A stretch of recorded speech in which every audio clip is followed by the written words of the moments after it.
கர்த்தருடைய பரிசுத்த நாமத்திற்கு ஸ்தோத்திரம். We wish you all a very happy and a merry Christmas. இந்த நாளிலும் we are all familiar with this Christmas carol which says, while shepherds watch the flocks by night, ராக்காலம் Bethlehem மேய்ப்பர்கள். That was the opening hymn that we were singing. So shepherds watch their flocks by night. Now we always have this idea that shepherds will watch their flocks only at night. So what happens to the flock in the morning, at daytime? Who are keeping watch of them? So night நேரம் தான் shepherds வந்து அவங்களுடைய ஆட்டு மந்தைகளை மேய்க்கணுமா, காலையில யார் அவங்கள மேய்ப்பாங்க அப்படின்னு சொல்லி பார்த்தோம்னா, it's not just by night. Shepherds also have to watch their flocks at daytime. ஏன்னா at daytime the shepherds have to take care of their sheep. They take them to green pastures, they take them to still waters, and they make sure that they don't get lost, and so they are responsible. So shepherds do take care of their flocks even at daytime. ஆனா நம்ம பாடுற பாட்டு Christmas டைம்ல எல்லாமே பாத்தீங்கன்னா while shepherds watch their flocks by night. Why? Because daytimeல shepherds, even if they watch the sheep, at night they have to protect the sheep also. So night நேரத்துல the sheep also needs a sheep pen or a sheep fold, and they are barricaded and make sure that there are no trespassers, no wild animals, no predators. So the shepherds also, they act as gatekeepers at night time, and they have to protect the sheep.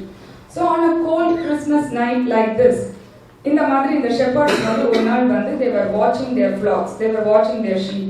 At that time the angel of the Lord appeared to the shepherds, and then they said, "Do not be afraid, for behold I bring good news of great joy to all nations, for unto us in the city of David a Savior is born for you." So பயப்படாதீர்கள், இதோ எல்லா ஜனத்துக்கும் மிகுந்த சந்தோஷத்தை உண்டாக்கும் நற்செய்தியை உங்களுக்கு அறிவிக்கிறேன். இன்று கர்த்தராகிய கிறிஸ்து என்னும் இரட்சகர் உங்களுக்காக தாவீதின் ஊரில் பிறந்திருக்கிறார்.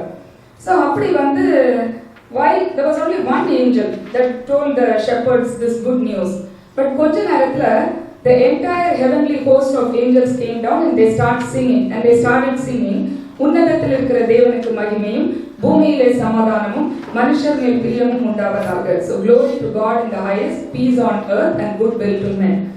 So அப்படி சொல்லிட்டு then they shared the good news with the shepherds that in the மாதிரி a savior is born அப்படின்னு. So அந்த angels எல்லாம் பாடி முடிச்சு போன உடனே these shepherds who were taking care of their sheep at night, initially they were afraid. அதனால தான் the angel said, பயப்படாதீர்கள், do not be afraid ன்னு சொல்லி அவங்களை திடப்படுத்தி இந்த குட் நியூஸை சொல்லும்போது these shepherds என்ன பண்ணாங்க, they ran to Bethlehem, and there they saw Joseph and they saw Mary and baby Jesus in swaddling clothes, and then they bowed down to him, they worshipped him.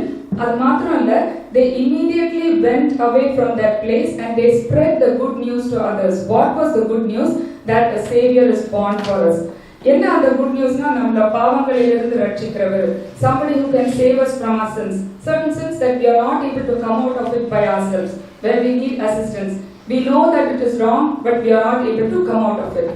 So somebody who can help you, save us out of your sins, save us out of our diseases, sicknesses, troubles, etc., whatever, but somebody is there to save us. And the good news, the shepherds என்ன பண்றாங்க, immediately they went and they spread it out, and then when they came back, திருப்பி வந்து அவங்களுடைய sheep பார்க்கணும்ல, they are responsible for their sheep, so they were glorifying and rejoicing in God அப்படின்னு சொல்லி பார்க்கணும். So இந்த sheep வந்து பார்க்கிறது வந்து it's not like வெறும் night time மாத்திரம் பார்க்கிறது அப்படின்னு சொல்லி கிடையாது. It's a continual process. Day and night வந்து sheep வந்து அவங்க வந்து they are responsible for it அப்படின்னு. So Psalm 23ல தாவீது ராஜா சொல்றாரு, the Lord is my shepherd, so we are his sheep, so we are assured of his protection day and night. இஸ்ரவேலை காக்கிறவர் உறங்குவதும் இல்லை தூங்குகிறதும் இல்லை. So the Lord that protects us, he neither slumbers nor he sleeps. So அந்த மாதிரி 24 hours protection வந்து நமக்கு வந்து கடவுள் கொடுக்கிறாரு. But at the same time he wants us to share the good news with others, and he wants us to be the sheep, and at the same time he also wants us to be the shepherd. So நம்ம வந்து are we giving this protection to others? மற்றவங்களையும் நம்மளுக்கு இந்த கடவுளுடைய அன்புக்குள்ள அழைத்து கொண்டு வருகிறோமா? எசேக்கியேல் தீர்க்கதரிசியில பார்க்கிறோம், என்னுடைய ஜனத்தின் மேய்ப்பர்கள் மந்தையை மேய்க்காமல் தங்களையே மேய்த்து கொண்டு இருக்கிறார்கள். ஸோ என்னன்னா, அந்த காலத்துல வந்து people who were supposed to shepherd others, ஏன்னா லாஸ்ட் ஷீப் எவ்வளவோ இருக்கு. ஸோ அந்த எசேக்கியேல்ல வந்து ஒரு 4 கேட்டகரிஸ் சொல்றாங்க, டிஃப்ரெண்ட் கைண்ட்ஸ் ஆஃப் ஷீப். ஒன்று வந்து லாஸ்ட் ஷீப், ஒன்று வந்து ஸ்ட்ரே ஷீப், ஒன்று வந்து இன்ஜர்ட் ஷீப், இன்னொன்று வந்து வீக் ஷீப். ஸோ நம்ம வந்து சர்ச்சில் வந்து பார்க்கும்போது அதான் ஏசாமி சொல்றாரு, இந்த தொழுவத்தில் அல்லாத வேறே ஆடுகளும் எனக்கு உண்டு. So I have other sheep who are not in this sheep fold or who are not in this pen. So அவங்களுக்கெல்லாம் வந்து கடவுளுடைய அந்த ப்ரொடெக்ஷன், அந்த அன்பு, லவ், பீஸ், ஜாய் இதெல்லாம் வந்து தெரியவே தெரியாது. So you have to go and bring the lost sheep back into it. Lost ஷீப்னா என்ன, ஸ்ட்ரேட் ஷீப். அவங்களுக்கு கடவுளை பத்தி தெரியவே தெரியாது. முதல்ல அவங்க வந்து இந்த அன்பு என்ன அப்படின்றத தெரியாம இருக்கிற ஜனங்களை நீ கடவுளுக்குள்ள கொண்டு வரணும் அப்படின்னு சொல்றாரு ஆஸ் அ ஷெப்பர்ட். ஸோ எத்தனை பேர் நம்ம வந்து தெரியாதவங்கள நம்ம கடவுளுக்குள்ள கொண்டு வரோம். ஸோ நம்மளே வந்து நம்மளுக்கு கடவுள் நல்ல ப்ரொடெக்ஷன் கொடுத்துருக்கிறாரு. ஒரு பிரச்சனை அப்படின்னா நம்ம ப்ரே பண்றோம் கடவுள்கிட்ட, we get what we want. So how many of us share this joy with others? எத்தனை பேர் outside who are hurting? நேற்று கூட நான் வந்து 9th ஒரு நர்சிங் ஹோம் டியூட்டி பண்ணும்போது ஒரு ஃப்ளோரா போய் எல்லா நர்சஸ் கிட்டையும் கேட்டுட்டு இருந்தேன், இன்னைக்கு சர்ச் போகலையா நீங்க, நாளைக்கு போறீங்களா அப்படின்னு கேட்கும்போது மோஸ்ட் ஆஃப் தெம் ரிப்ளைடோ எங்க கிராண்ட் பேரண்ட்ஸ் இருக்கும் போது போயிருக்கிறோம், இப்பெல்லாம் நாங்க போறது கிடையாது. ஏன் அப்படின்னு சொன்னா they tell certain reasons. ஓ சர்ச்ல போறவங்க எல்லாம் hypocrites, we don't want to go there, அதுக்கு நாங்களே தனியா ப்ரே பண்ணிப்போம். பட் நோ, ஜீசஸ் போகும்போது சர்ச்ல ஃபுல்லா ஹிப்போக்ரைட்ஸ் தான் இருந்தாங்க. But as was his custom, Jesus went to church and he set us an example. So it is your personal relationship with God.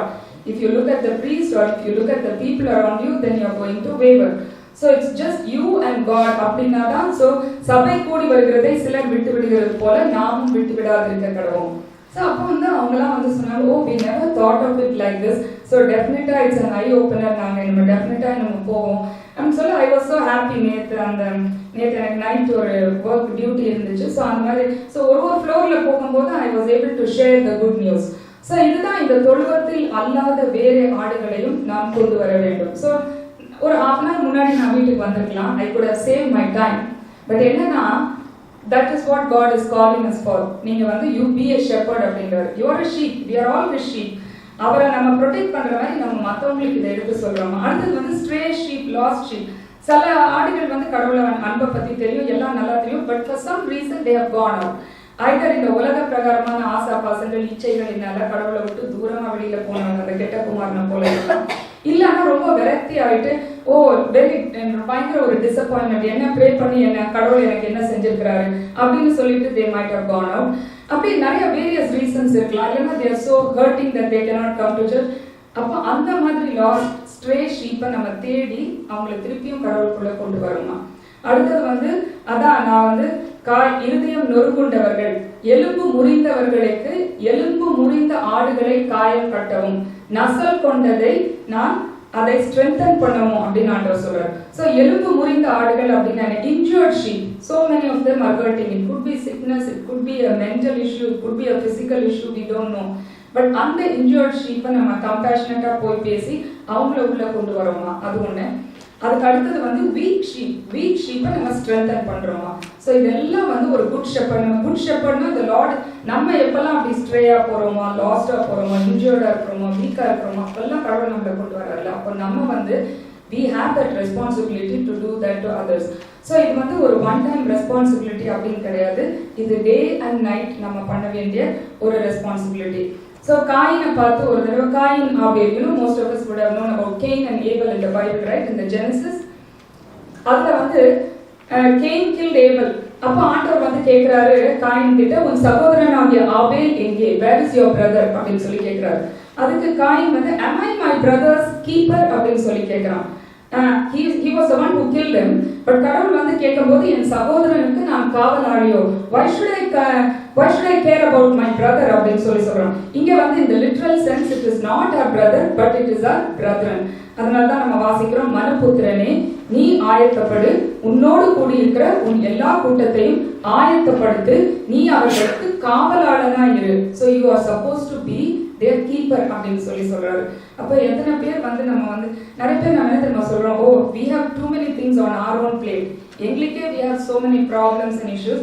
போய் இன்னொருத்தர் போய் last sheep, stray sheep, injured sheep, week sheep இதெல்லாம் போய் பார்க்கறதுக்கு I myself have too many problems.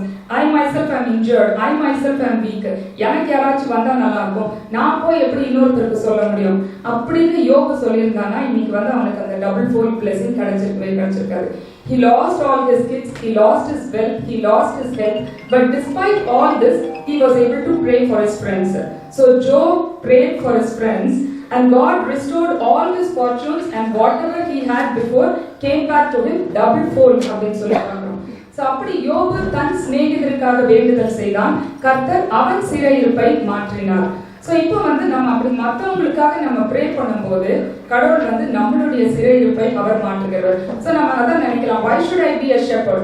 கடவுள் எனக்கு ஷெப்பர்டா இருக்கிறாரு, நான் ஹாப்பியா இருக்கேன், அது எனக்கு போதும். நான் போய் இன்னொருத்தருக்கு போய் ஷெப்பர்ட் பண்றேன், why should I spend my time? Why should I waste my time? I really don't have all that time. எனக்கே நிறைய பிரச்சனை இருக்குன்னு. பட் அதுல ஒரு பெரிய ஒரு இன்சென்டிவ் இருக்கு. அதை நம்ம பண்ணும்போது என்ன ஆகும்னா, கடவுள் நம்மளுக்கு எல்லாவற்றையும் ரெட்டிப்பாக நமக்கு திருப்பி கொடுப்பாரு. யோபு அப்படி நினைச்சிருந்தானா, என் பிரச்சனையே எனக்கு தலைக்கு மேல இருக்குது, நான் மற்றவங்களுக்கு பண்ண முடியாதுன்னு நினைச்சிருந்தானா, இன்னைக்கு அவனுக்கு அந்த பிளெஸிங் வந்திருக்காது. He bet his own record. He was the wealthiest man in the eastern hemisphere. But திருப்பியும் ஆண்டவர் when he restored his fortunes, he outbeat his own record. அந்த அளவுக்கு கடவுள் அவனை உயர்த்தினாரு அப்படின்னு சொல்லி நம்ம பார்க்கிறோம்.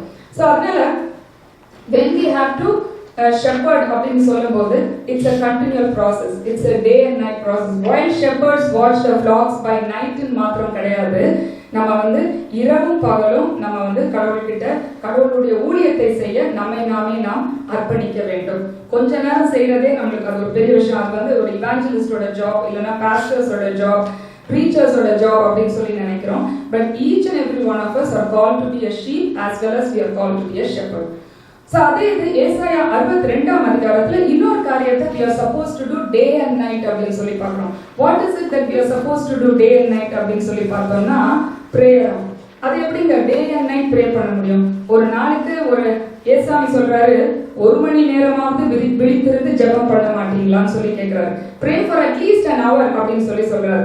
அதுவே நம்மளுக்கு ரொம்ப பெரிய விஷயமா இருக்குது. ஏன்னா we have so much to do. 24 hours ஒரு நாளைக்கு நம்மளுக்கு பத்த மாட்டேங்குது. காலையில ஒரு ஃபேமிலி ப்ரேயர், நைட் ஒரு ஃபேமிலி ப்ரேயர், நடுவில் ஏதாவது ஒன்று பண்ணாலே அதுவே பெரிய விஷயம். நம்ம we said our prayers, we did our prayers அப்படின்னு சொல்லி சொல்றோம். But in the Isaiah chapter 62, this prophet Isaiah calls us to pray continuously day and night. அப்பனா எப்படி ஸ்கூலுக்கு போக முடியும், எப்படி காலேஜுக்கு போக முடியும், வேலைக்கு போக முடியும், வேற என்ன வேலை பண்ண முடியும், ஒண்ணுமே நம்மளால பண்ண முடியாது அப்படின்னு சொல்லி நம்ம நினைக்கலாம். பட் இட்ஸ் நாட் தட் நம்ம ஒரு இடத்துல போயிட்டு நீல் டவுன் பண்ணி அப்படியே இருக்கும்ல. அந்த ஜெப சிந்தை நமக்குள்ள இருக்க வேண்டும். ஒரு பிரேயர்ஃபுல் ஒரு தாட் எப்பவுமே அது மனசுல ஓடிட்டே இருக்கணும். அததான் ப்ரே நைட் அண்ட் டேன்னு சொல்றாரு.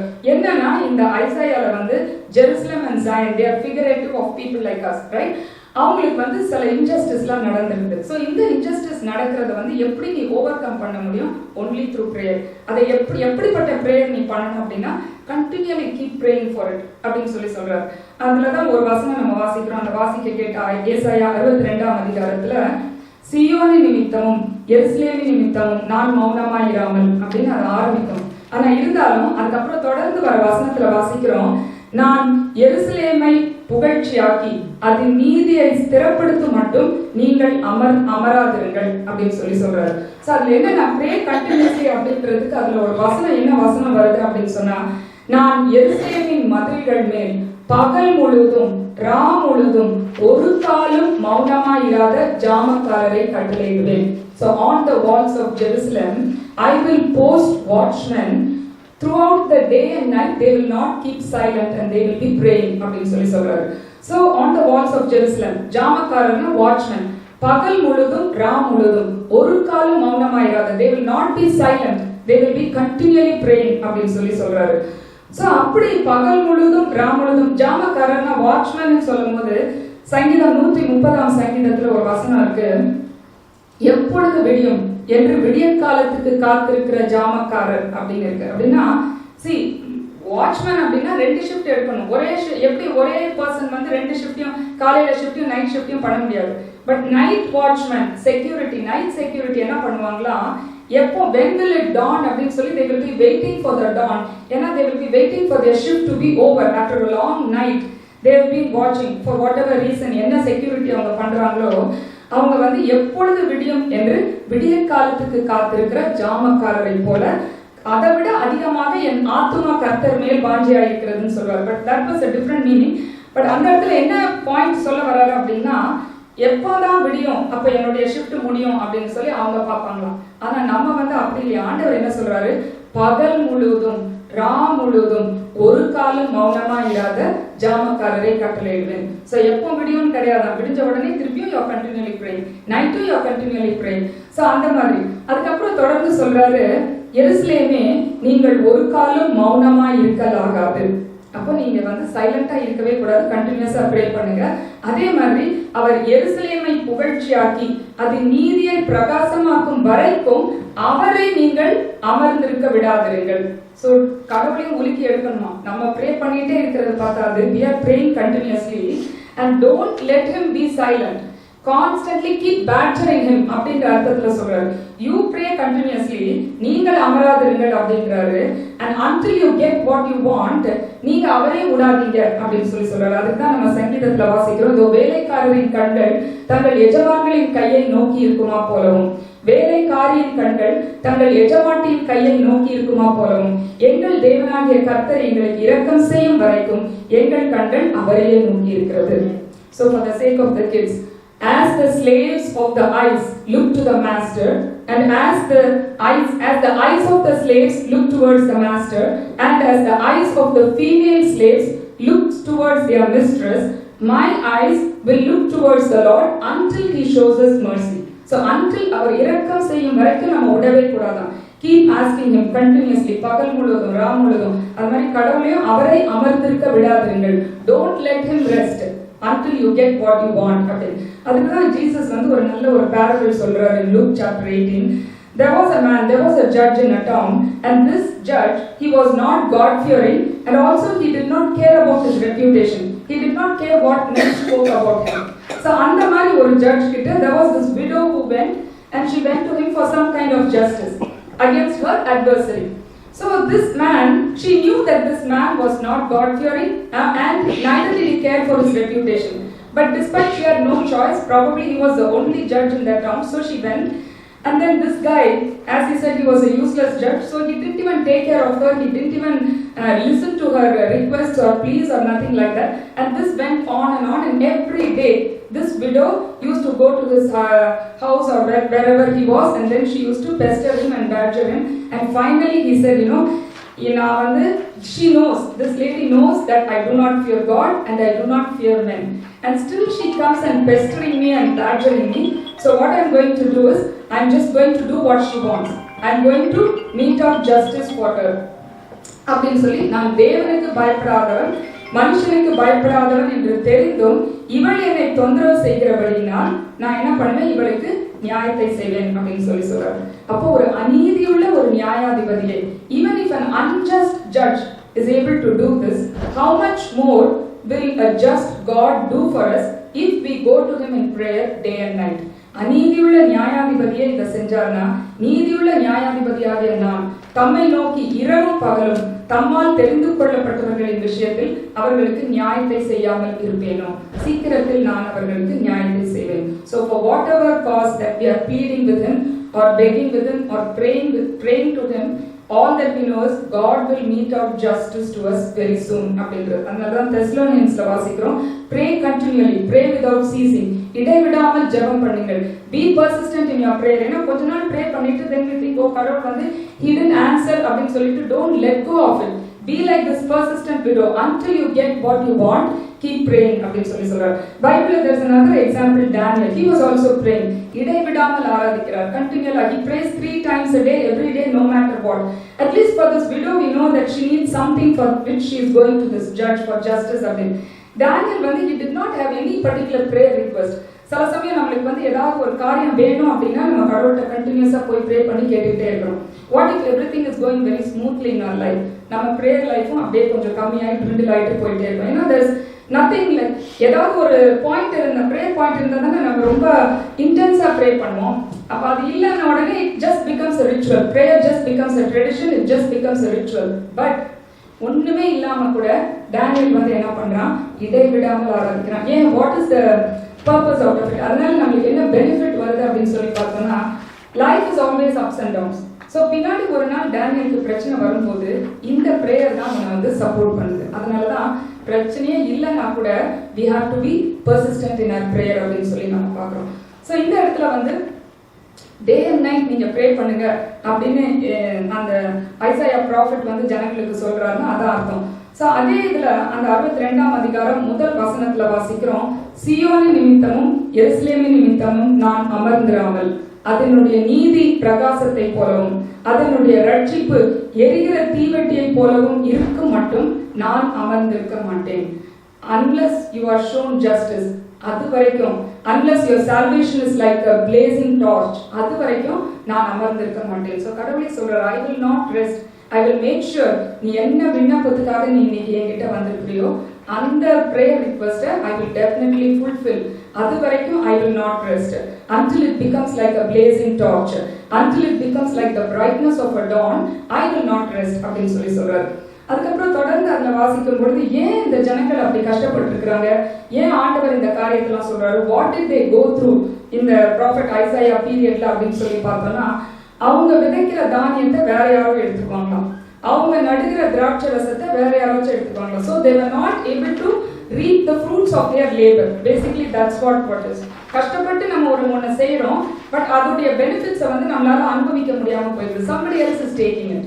அந்த மாதிரி. அப்புறம் இன்னொன்று வந்து அடுத்த குரூப் ஆஃப் பீப்புள் அந்த டைம்ல இருக்கிறது வந்து they were deserted, they were forsaken, கைவிடப்பட்டவள், மனம் நொந்தவளான ஸ்திரியை போல இருந்தவர்கள்.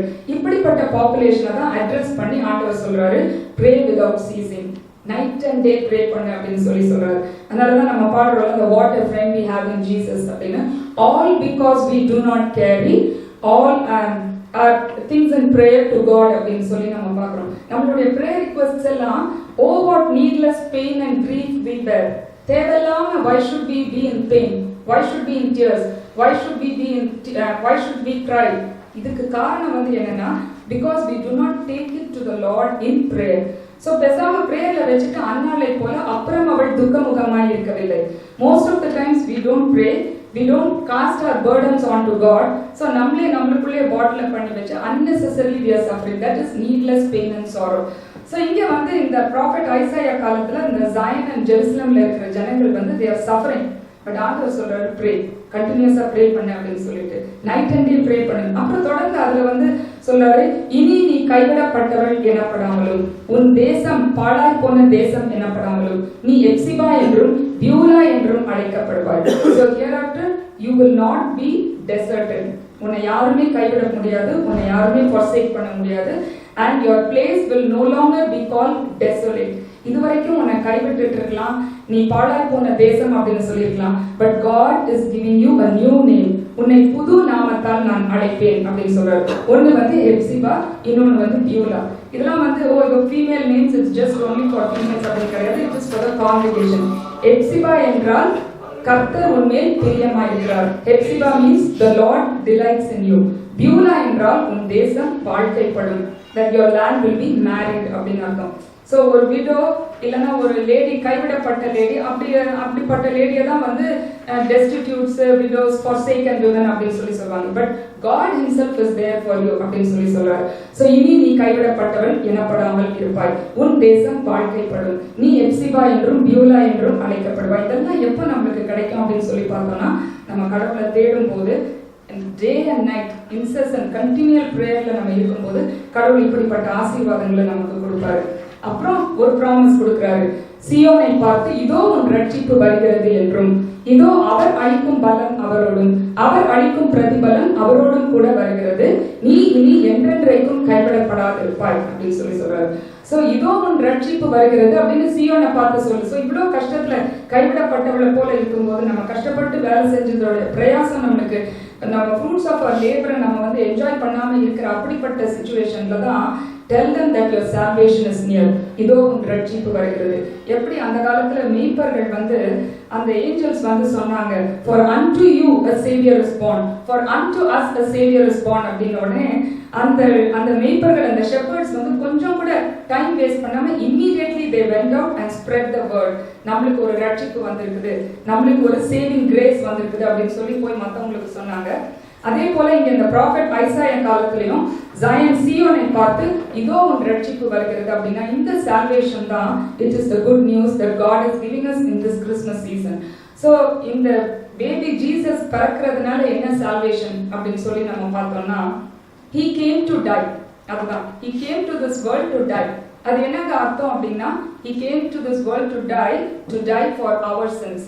ஏன்னா நம்மளுடைய எத்தனையோ பிரச்சனை, நம்ம தெரிஞ்சு நிறைய தப்பு செய்யலாம், நம்ம தெரியாம நிறைய பாவம் செய்யலாம். ஆனா எல்லா சின்ஸையும் அவருடைய ரத்தத்தினால அவர் கழுவி நமக்கு அந்த ஜாய் ஆஃப் சால்வேஷனை வந்து நம்மளுக்கு வந்து கொடுக்குறாரு. அது மாத்திரம் இல்ல, மற்ற எல்லா சேவியர்னா வெறும் சின்ஸ்ல இருந்து மாத்திரம் நமக்கு ரட்சிப்பும் கிடையாது. நம்மளுடைய சிக்னஸ், நம்மளுடைய இனிக்விட்டிஸ், நம்மளுடைய எல்லா பிரச்சனைகளிலிருந்து help சேவஸ். That is the joy of Christmas. So இந்த joy of Christmas நம்மளுக்குள்ளே நம்ம பாட்டில் பண்ணி வைக்காம, எப்படி வந்து அந்த ஷெப்பர்ட்ஸ் வந்து அன்னைக்கு நைட் அண்ட் டே வாட்ச் பண்ண ஷெப்பர்ட்ஸ் மற்றவங்களுக்கு போய் சொன்னாங்களோ, எப்படி நம்மளும் வந்து we are also called to tell this to others, and we are not only a sheep but also we have to be a shepherd to others. அதனால ஏசாமி ஒரு தடவை சொல்றாரு, he selected the 12 disciples, right? He wanted them to be fishers of men. But ஏசாமி இறந்துட்டாரு. So when he died, he was crucified, he was buried. So எல்லாமே முடிஞ்சு போயிடுச்சுன்னு நினைச்சிட்டு the disciples thought, oh Jesus, we trusted him, we believed him, but he is dead and gone, so let us go back and let us become fishers of fish. அப்படின்னு சொல்லிட்டு they started fishing.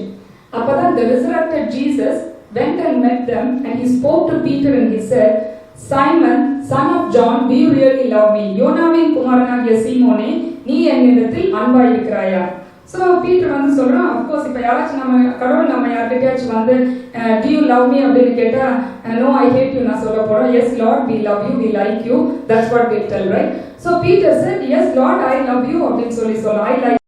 So உடனே Jesus is telling me, okay then if you really like me then take care of my sheep அப்படின்னு சொல்றாரு. Then second time he is asking, Simon, son of John, do you really love me? Then he says, yes Lord I do love you. Then he said, feed my sheep அப்படின்றார்.